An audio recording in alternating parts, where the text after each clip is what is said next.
don't you tell me what's going on? And then point me in the direction of where I need to maybe be looking. What's going on today is that on MLK Day, the university's administrators had scheduled a SWAT team training in our, originally over here in the multimedia classroom building, which is classrooms and offices for both faculty and graduate students. A couple of faculty members here, a few graduate students. We didn't find out about it until Friday, but we, over the weekend, kind of organized to try to have a work-in where we would get here. We got here this morning around 6:30 before their SWAT team training was supposed to start, to occupy the building and just say, we're not going to let you just use our space for something that is a highly inappropriate symbolic display of violence and power on MLK's holiday commemorating a non-violent civil rights leader. And so we thought that was not only inappropriate, but it's our workspace. They sequestered it without our permission, without any dialogue. And when we objected to it on Friday via email and calls into administrators, the university gave us a very succinct and insensitive response, form letter that was basically like, take it and shove it. For all intents and purposes, sure, you have a point, but this is very important. And they specifically recognized that they needed the training, or referenced the fact that they needed the training to avoid any Virginia Tech-like tragedies. And it's very clear that you can't avoid random violence such as happened in that tragedy by creating a display of violence. And I'm a criminologist. Clay also is. He knows this stuff even better than me, but there is no evidence scientifically suggesting that any such activities as they're training for will do anything except escalate violence in these situations. And even if they were effective, they would not, first of all, be along the lines of MLK's philosophy of nonviolence, and they're certainly not going to prevent a tragedy from occurring. There would only be a response to that tragedy. So the whole thing was very symbolically inappropriate. And then not only that, but it's the same day that right down there, a couple buildings away, there was right down the hill scheduled a public, not just campus-wide, but public day of service in honor of Martin Luther King Day. So to have these SWAT team members, and they're inside here in the administration building now, running around with automatic high-powered weapons, as this is a public space for all these people that are here to celebrate a nonviolent leader, it's even more inappropriate. There's all of these different times, all of these different places that this kind of training, if they feel the need, could occur. And the fact that not only did the administration make this decision, but show a callous disregard for our objection to it, we decided to try to stand in the way. And they did, actually. They moved around us in that building originally, and then without our noticing it, as we're trying to occupy that building, they moved over here to the administration building where none of us have office space to occupy. So that's kind of where we're at now, we seem to have affected the situation enough that they didn't want to push the issue with us. But where were you guys at when they showed up?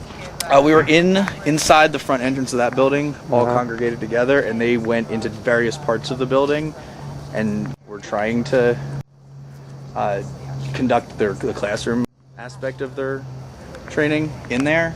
But then, because we didn't leave after a couple hours, they came to this trickled over here, and they just came back from lunch, and now is scheduled to be the as they called it, role playing, where they quoted 45 officers here, and all of them are armed with very, very large and threatening looking weapons. Are they wearing masks or any robo type equipment?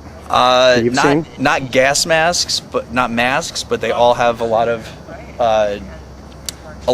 extra strapped on gear that I'm not being familiar with the equipment, don't know exactly what it is, but it's not just one person has a gun. They're all got holsters and belts with all sorts of things.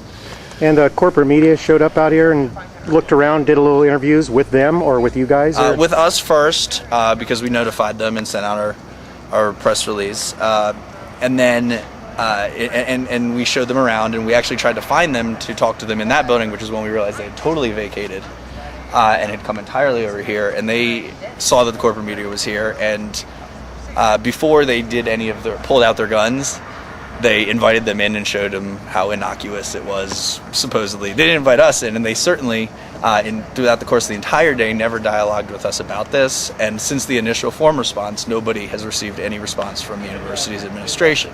But no direct threats against you to get off the property or leave or anything No, like I think that, they really? realized that that was probably a bad direction to take Okay. it, which is probably why they decided to transfer. Because the original email that we received on Friday specifically said that they would be restricted entirely to that building as per administrative decision. Well, now they've obviously forgotten that decision. Apparently at least there was some success in passing the message along, but Are you still free to enter that building behind me? yeah. Okay. Well, As far as you know? we weren't ever free to, in that we were officially requested, that was the word that was used, not to be there. Oh, okay. But we used our keys and got here before them, and that's how we kind of got the drop on them at the beginning. Okay. Now, if I was to walk around the building, which way would you kind of point me first, maybe just to kind of walk around a little? You could start to see. There's some of them in there, but it looks like they're still. They apparently have recruited student volunteers to act in this role-playing capacity also. We don't know who they are. It's not people associated with us, but we just saw them enter. But they're going to set up scenarios that are apparently reenactments or enactments of what could potentially happen, and figure out how the appropriate way to shoot people in that situation. I don't know I don't know what the mentality behind that, what the logic really is. But this is some of them prepping for that, and you can actually, the other side of the building, they've drawn the blinds on one of the classrooms so you can't see in, which is probably where one of their central points is going to be. But earlier, before they were using any, we heard paintballs, we heard blanks. We're not sure exactly how they're going to do it, but you could see them. They were running right through this section and into the cafeteria with all these, dozens of people with rifles right in front view of the windows. And of course, it wasn't when any cameras were here, but they seem to have. But you can see, there's a couple guys starting with their Yeah, I'm gear. getting little glimpses of them there. I sent you that picture with the administration building and the rifles. Yeah. Martin Luther King's picture right there. Yeah. Boy, stark contrast. Yeah.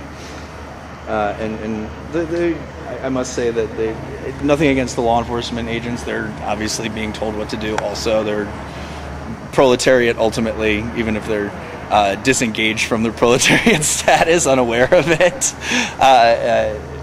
So it's not anything against them per se. It's more the disregard of the university and on some level their police, their law enforcement agency administrators also expressed a disregard or insensitivity to the idea by even thinking this was inappropriate. I mean, there's so many Sundays and Saturdays during summer break or Christmas break when this place is entirely deserted, and there's just no time now is just not the time, and so it's kind of callous on everybody's part, but it's not a personal thing against any of them. I do think that maybe they find it, they're almost mocking, it seems at times, in the way that they're looking at us, and that isn't appreciated, but I guess I understand it's not a personal thing. Sure. Well, thanks for informing me and for being out here. I really appreciate you making a stand out here and sticking up for what I would say is civil rights and police accountability. Yeah. And I just got back from Venezuela, where they don't allow any police on any campus in Venezuela. Really? So that's a good direction to go. Yeah.